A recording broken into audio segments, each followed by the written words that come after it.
Sebastião Carlos. Muito bem, meus amigos, eu quero, nesse momento, ir com vocês no livro de Jonas, no capítulo de número 2, no versículo de número 1, que diz assim: E orou Jonas ao Senhor seu Deus, das entranhas do peixe, e disse: Na minha angústia clamei ao Senhor, e ele me respondeu. Do ventre do inferno gritei, e tu ouviste a minha voz. Porque tu me lançaste no profundo do coração dos mares, e a corrente me cercou, todas as tuas ondas e as tuas vagas têm passado por cima de mim. E eu disse: Lançado estou de diante dos teus olhos, todavia tornarei a ver o templo da tua santidade. As águas me cercaram até a alma, o abismo me rodeou, e as algas se enrolaram na minha cabeça. Eu desci até os fundamentos dos montes. Os ferrolhos da terra correram-se sobre mim para sempre. Mas tu livraste a minha vida da perdição, ó Senhor meu Deus. Quando desfaleci em mim a minha alma, eu me lembrei do Senhor, e entrou a ti a minha oração no templo da tua santidade. Os que observam as vaidades vãs deixam a sua própria misericórdia, mas eu te oferecerei sacrifícios com a voz do agradecimento. O que votei, pagarei. Do Senhor vem a salvação. Falou, pois, o Senhor ao peixe, e ele vomitou a Jonas na terra.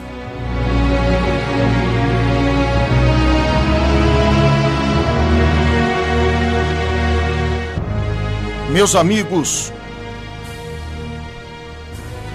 encontramos Jonas num lugar, no mínimo, esquisito. No mínimo. Como é que Jonas foi parar lá? É o que a gente pergunta quando nós vem alguns acontecimentos na nossa vida, ou até mesmo na vida dos outros, e a gente diz: como é que deixou chegar aí? Como é que ficou assim? Pois é, essa é a mesma pergunta que a gente pode fazer no dia de hoje. Claro, sabendo por quê, biblicamente falando, nós sabemos por quê. Por que e como Jonas foi parar lá? Porque, na verdade, Jonas recebeu uma ordem de Deus, uma ordem divina. Deus tinha um propósito. O Senhor queria livrar o povo de Nínive. E Deus havia mandado, claro, dizer aos ninivitas que eles deveriam se arrepender da sua maldade. E quem é que Deus usaria para poder ir até Nínive e clamar contra aquele povo e falar? Jonas. Só que dentro de todo este cenário, Jonas, ele preferiu fugir. Seu barco quase naufragou. E ele foi jogado no mar revolto. Deus não permitiu que morresse afogado. E o texto bíblico vai dizer que ele foi engolido por um grande peixe. Então a gente vê, podemos ler até antes do capítulo 2, no capítulo 1, o que se sucede para que isso chegue neste ápice. Deus manda ele ir até Nínive. As pessoas que têm um hábito mais, digamos que diário de ler a Bíblia, conhecem bem essa passagem. Ele desceu até o porto de Jope, comprou uma passagem, e essa passagem não era para Nínive, era para Tarsis. E Tarsis, para quem não sabe, ficava a 800 quilômetros de distância da onde Jonas tinha que ir. Era exatamente a contramão daquilo que Deus havia determinado que Jonas fizesse. Então foi nas profundezas do mar, e provavelmente este é o sentido do texto. Ele se sentia abandonado, sem esperança. A gente pode até imaginar aqui, fazer um exercício. Se Jonas tivesse ido para Nínive com todo o pavor e medo, ele não estaria no ventre do peixe, nem nas profundezas do mar. Mas ele foge. Havia motivos para essa fuga? Havia. A violência e a fama dos ninivitas era de que eles cortavam a cabeça dos seus inimigos e empilhavam seus corpos na entrada da cidade de Nínive. Pensa num negócio aterrorizante. Pensa em algo que foge, digamos que do comum, da normalidade. Pois é, já vi algumas pessoas usando a palavra e dizendo a covardia de Jonas. Ah, meu amigo, eu imagino que se você soubesse, se eu soubesse, que no lugar onde a gente tinha que ir, cortavam-se a cabeça dos inimigos, empilhavam seus corpos à entrada da cidade, nós também, provavelmente, com toda a ousadia pentecostal nossa, a gente também ia pensar, quem sabe, algumas vezes, por maior que fosse o pavor de ir até esse lugar. Pois é, aconteceu com Jonas, mas nessa contramão de Jonas, ele não foi parar num lugar bom, não. Ele foi para as profundezas do mar, sozinho, abandonado. A escuridão e o silêncio, eu penso que deveriam ser aterradores, aterrorizantes. Talvez ele estivesse, digamos que cercado de comida, sendo digerida, né, pelo grande peixe. E ele diz no texto que as algas estão enroladas em sua cabeça. Olha que coisa terrível. A gente pode imaginar aqui e concluir, inclusive, que ele chegou no fundo do poço. Ou melhor, do mar. O problema não é como ele chegou lá agora. A questão é como é que Jonas poderia sair dali. Porque pensa comigo, essa situação insólita, se você se colocar, eu uso muito isso. Determinados personagens e histórias bíblicas, eu me coloco no lugar.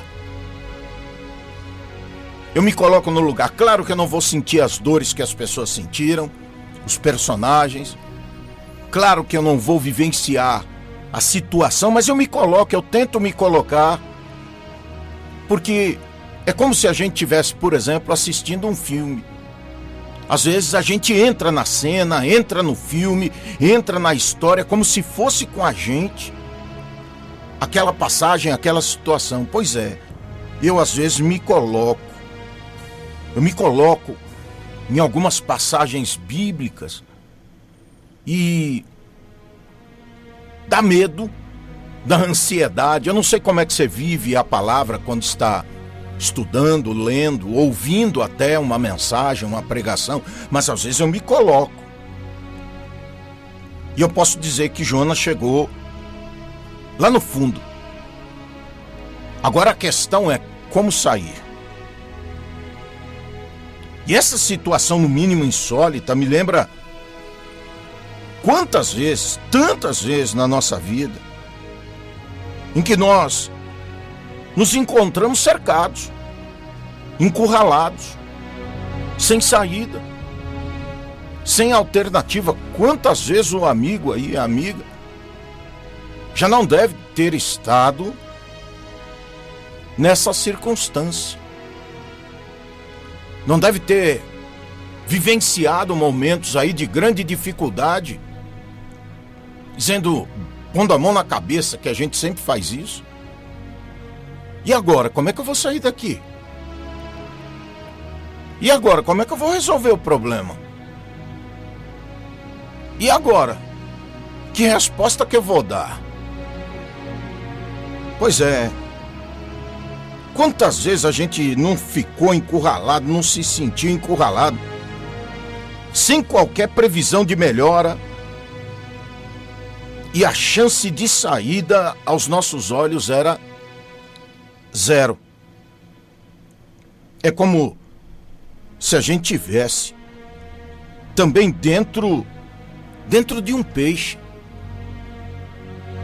Se coloca para ver. Porque o que Jonas encontrou lá no ventre deste grande peixe, escuridão, abandono, solidão, tristeza, pavor, amargura, um misto de sentimentos. Porque quando a luta vem, quando o problema se aproxima de nós e nos envolve, é exatamente dessa maneira que nós nos sentimos. Só que cada um reage de uma forma diferente. Uns tentam suicídio, outros entram em depressão, outros vão para droga, para bebida, desaparecem, abandonam tudo. Cada pessoa tem uma reação. Cada pessoa tem uma maneira de reagir diante de tudo isso. E muitas vezes a gente não entende como é que a gente chegou a esse ponto. A história de Jonas mostra-nos como é que ele chegou. O que ele tinha que fazer, ele não fez. E o que não tinha que fazer, isto ele fez. Só que a nossa história não está escrita diante de nós para que a gente tome as atitudes 100% certas todas as vezes. Às vezes nós tomamos atitudes e gerenciamos a nossa vida, as coisas que temos que fazer, de uma maneira que a gente imagina que vai dar certo e de repente naufraga. Dá errado. Não acontece como a gente imaginou, previu e contou. Não, vai acontecer assim porque eu estou manuseando aqui, eu estou mexendo, eu sei como é que funciona, eu sei como é que as coisas andam, então vai ser do meu jeito, vai dar certo. E de repente tudo isso não dá certo. A coisa não acontece. Na situação de Jonas, desesperado, desanimado,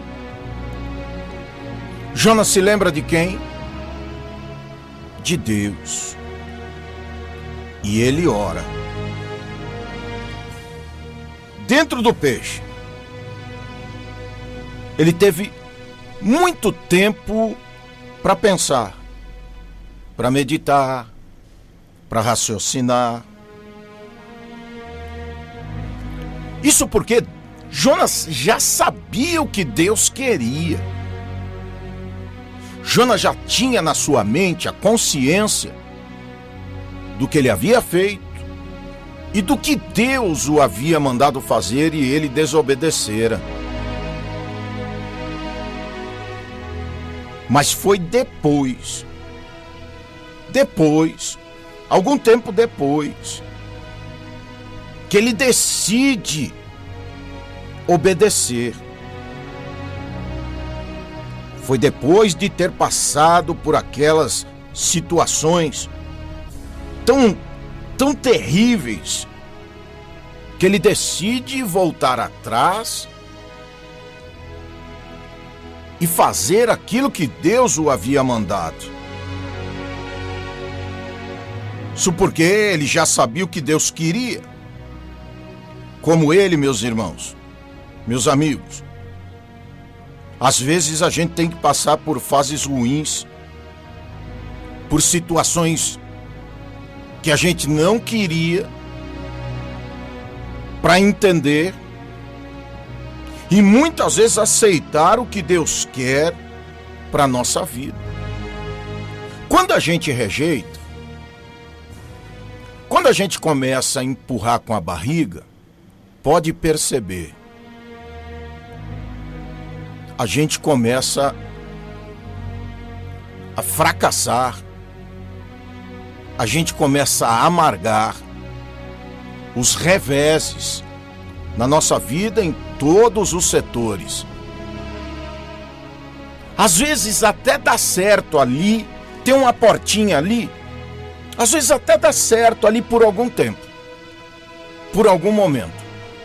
Mas é luta sobre luta, problema sobre problema, mas no fundo, o amigo aí, a amiga, a irmã e o irmão sabe o que Deus quer, não sabe? Sabe. Jonas sabia, pastor Sebastião? Sabia. O medo fez com que ele fosse para outro lugar muito distante. Mas por que ele fugiu, pastor? Dizem alguns que seu pai, Amitai aparece na Bíblia uma única vez, no capítulo de número 1, versículo 1. Jonas, filho de Amitai. Contam aí os historiadores, os estudiosos, que Amitai, pai de Jonas, foi morto pelos ninivitas, decapitado, e seu corpo foi exposto à entrada da cidade de Nínive. Não está na Bíblia, eu não sei se esta ilustração ou se esta informação é realmente correta, mas dizem que Amitai foi pendurado, decapitado e pendurado à entrada da cidade de Nínive. Pode ser esta, e eu estou aqui enfatizando, porque pode ser esta a razão pela qual, fora as informações, a agressividade, a violência dos ninivitas, que fez Jonas temer em ir lá clamar contra aquele povo. Pode ser. Mas Jonas já sabia o que Deus queria. Mas Só foi depois dele ter passado por aquelas situações tão horrorosas que ele decidiu obedecer. Porque aonde ele estava era muito, mas muito pior do que enfrentar os ninivitas. E sabe de uma coisa? Como Jonas, quantas vezes a gente não faz isso? A gente se afasta da presença. A gente não quer. A gente teme. Como que eu vou chegar lá? Como que eu vou fazer isso? Como que eu vou parar com isso? Como que eu vou largar tudo isso? Como que eu vou abrir mão de tudo isso? Porque Deus está mandando ou Ele não quer que eu permaneça assim. Como?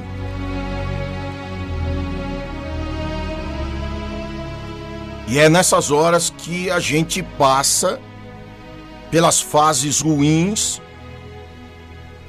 para entender, para aceitar o que Deus quer para a nossa vida. É fácil, pastor? Não, não é. É muito difícil, uma vez que isso tudo está muito enraizado em nós. E a gente custa aceitar o que Deus quer fazer conosco. Como Ele quer que nós hajamos, nos comportemos, não é? Andemos, vivamos. É muito difícil porque existe uma luta aí em todos nós. É da carne contra o espírito e do espírito contra a carne. Nosso espírito quer Deus, a carne quer as coisas. A carne quer os prazeres. A carne quer a glória do mundo.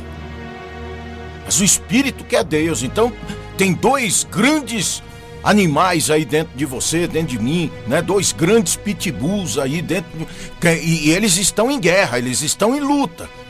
Aquele que a gente alimentar mais vai sobrepujar, vai vencer o outro. Se a gente der mais para a carne, o espírito vai ficar pequenininho. Mas se a gente der mais para o espírito, mais na oração, mais na fé, mais no culto, mais na igreja, mais na oração, mais na consagração, a carne vai ficar pequenininha. É assim que funciona. Então, quando você estiver sofrendo ou vivenciando algo que você não consegue compreender, não tem discernimento, entendimento, procure se lembrar. Siga o exemplo de Jonas. Busque a Deus. Porque a gente só se lembra de Deus quando a gente está na barriga do peixe. A gente só se lembra de Deus quando a gente está no meio da guerra. Porque quando está tudo bem, quando a geladeira e a despensa estão cheias, a conta bancária está equilibrada, as contas estão pagas, a viagem se aproxima, né? A compra, a aquisição do carro novo, ou de um novo carro, as coisas que dão um prazer na nossa vida, quando a gente está dessa maneira, a gente pouco lembra de Deus. Aliás, a gente até desvia de uns cultos aí, né? Não vou no culto hoje não, porque eu vou jantar. Porque eu vou pra praia, eu vou viajar. Você já notou uma coisa? Que a gente nunca faz essas coisas no dia de trabalho da gente, a gente sempre faz quando a gente tem compromisso com Deus. Você quer ver uma coisa? Tá com uma baita dor de dente segunda, terça, quarta, quinta, sexta, sábado. E aí sabe quando é que decide ir no dentista? No dia do culto, na hora do culto. Tá com febre a semana inteira, mas vai no hospital ver se tem alguma enfermidade na hora do culto. Ou no dia do culto, ou no momento do culto. Por que não foi antes? Não, porque eu não posso faltar no emprego. Mas pode faltar ao culto do Deus que te abriu a porta do emprego. Pois é, são coisas que a gente precisa avaliar. São coisas que, eu tenho que fazer uma visita. Vou no churrasco ali na casa do irmão cheiroso. Mas tem que ir na hora do culto. Tem que ir na hora né, da consagração, tem que ir na hora do jejum, tem que ir na hora da celebração da ceia. Não poderia ter ido antes. Pois é. Nós também podemos refletir sobre o que Deus quer nos ensinar em meio às circunstâncias. Glória a Deus. O que é que Deus ensinou para Jonas?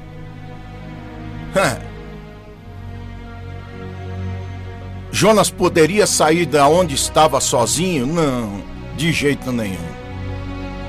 Mas saiu, não saiu? E aonde ele foi vomitado? Nas praias de Nínive.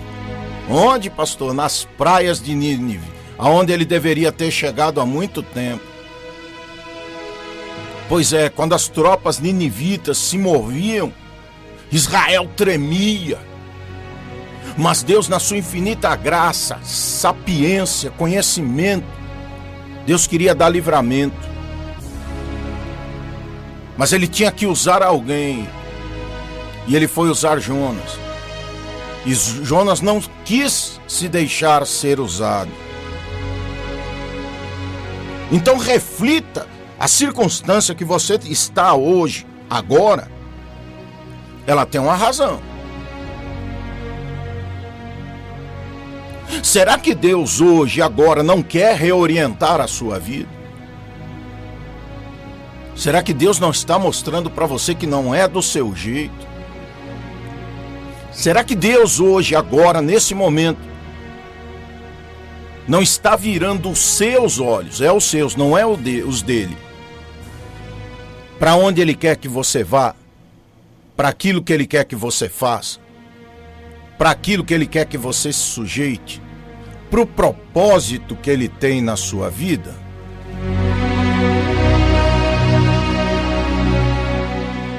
Sim, porque, preste atenção no que eu vou lhe dizer, Deus é estratégico. Será que há alguma ordem dada por Ele que você ainda não cumpriu? Pensa. Será que Deus, por exemplo, disse para você: ore, e você não orou? Coisa simples, hein? Porque Deus nunca vai pedir a você aquilo que você não pode fazer. Aquilo que nós não podemos fazer é isso que Ele faz.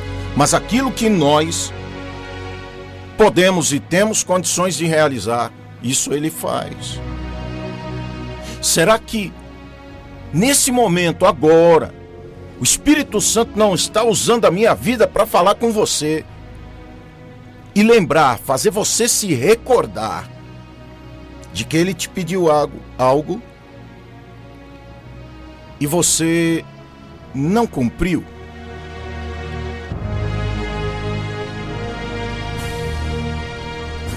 Muitas vezes, meus amigos, tempos de escuridão, de desespero, de escassez, de enfermidades, eles podem vir para que a nossa vida ganhe um novo rumo. Mas, pastor Sebastião, eu precisei chegar nisso, eu vou precisar chegar nesta circunstância para tudo mudar na minha vida. Eu não sei quais são os propósitos de Deus na sua vida, mas muitas vezes Deus usa destas circunstâncias para mudar, sim. Por que não? Ele é Deus. Ah, tu não gostou? Vai falar com Ele. Aleluia. Aquele que Deus quer é aquele que Deus vai usar, é aquele que Deus vai provar, é aquele que Deus vai mudar. Aleluia. Ora, se Deus fez com que um grande peixe engolisse Jonas, E ele ficou dentro do peixe 3 dias e 3 noites, segundo está escrito no livro de Jonas, capítulo de número 1, verso 17. Imagine o que Deus não poderia fazer com você. Aleluia! Glória a Deus! O que é que Ele não pode fazer por você e para você? A questão toda é que Deus mandou Jonas de barco, não mandou? Mandou Jonas ir até Nínive. Só tinha um jeito de chegar até Nínive, de barco. Jonas usa o barco para fazer o quê? Para sair de diante da presença de Deus. De repente tu está usando o que Deus te deu para ir para mais longe da onde Ele te mandou ir, para permanecer na presença dEle. Na Arábia, Calamaçu e Decanto. E de repente tu não está disposto, mas está disposto a permanecer no vento do peixe, não está? Tu não estava disposto, não estava disposta a obedecer a Deus, mas está muito disposto em passar o que tu está passando. Será que não chega?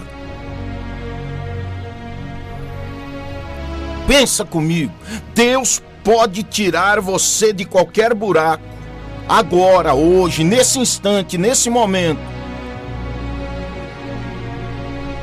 Agora você vai ter que fazer alguma coisa. E não é qualquer coisa, porque no ato dos nossos desesperos, nós queremos fazer qualquer coisa. E a gente até dá voz, dá ouvido, melhor dizendo, para vozes que dizem, faz qualquer coisa, olha a tua situação aí, faz qualquer coisa. Qualquer coisa não serve. Qualquer coisa não vai mudar a nossa história. Qualquer coisa não vai trazer o resultado pela qual Deus nos mandou realizar. Então não serve qualquer coisa. Qualquer coisa é ato de desespero. Então o que a gente tem que fazer, pastor? É ato de fé. Pede ajuda. Aleluia. Pede ajuda. Clama a Ele.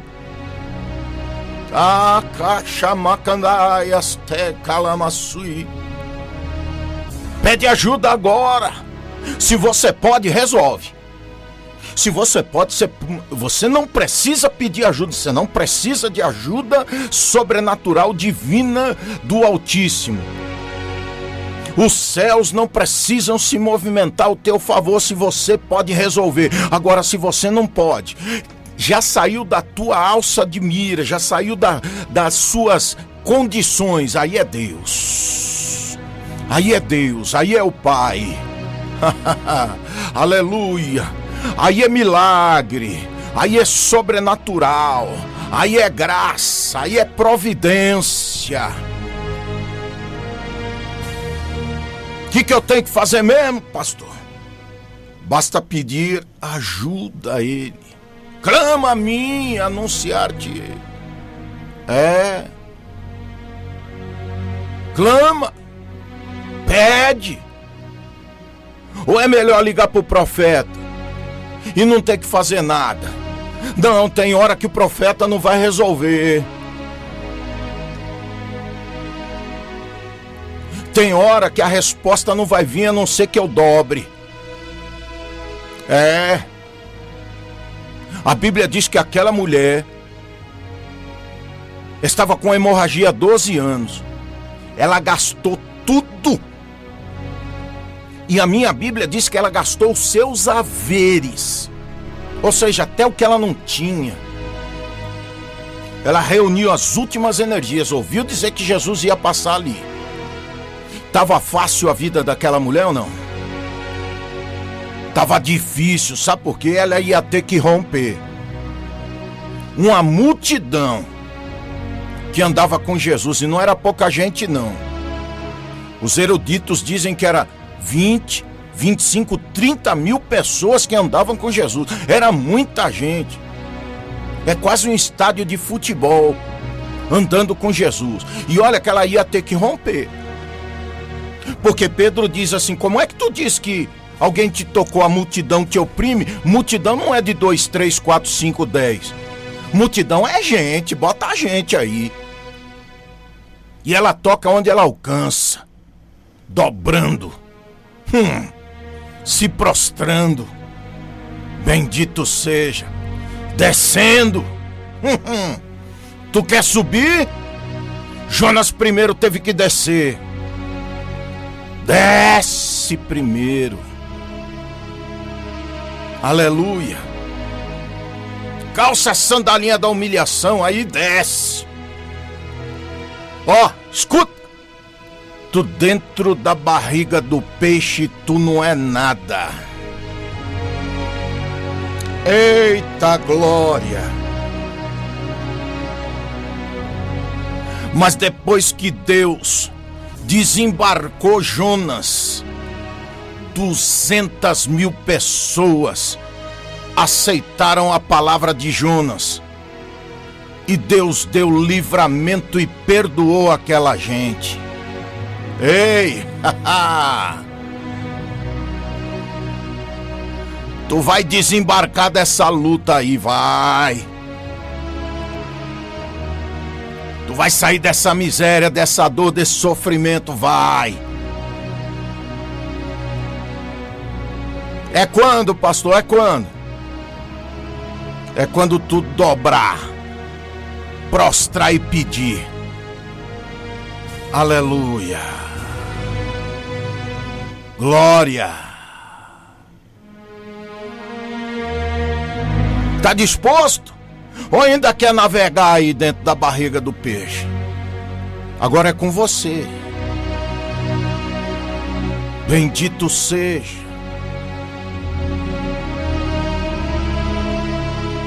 Meu Deus, meu Pai Todo-Poderoso, eu quero nesta hora, Espírito Santo, eu quero orar por esse navegante aí, Pai, que tá lá nas profundezas, sabe, tem noção, tem conhecimento porque tá lá embaixo, porque tá no fundo do poço, porque tá no ventre do peixe, porque que tá nessa luta, nesse aperto, nesse estreito. Ele sabe. Aleluia. Não é porque não deu certo, é porque desobedeceu. É porque não deu ouvidos. Ouviu, mas não atendeu. Quem sabe, Deus? Eu não estou aqui para julgar. Mas eu oro por essas vidas agora, Pai. Eu oro. E sei, Deus, que depois do clamor, Tu vai desembarcar essa vida. Ó Deus, pronta, de pé, com saúde, renovada, restaurada, santificada,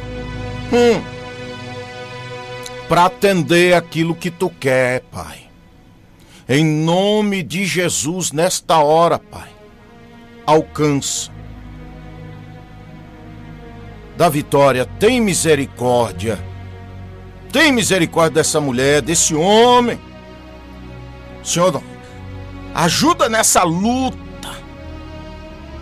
Ajuda, Pai, Tu é misericordioso, ajuda. Ensina, Senhor, mas não mata. Tem misericórdia. Em nome de Jesus. Amém.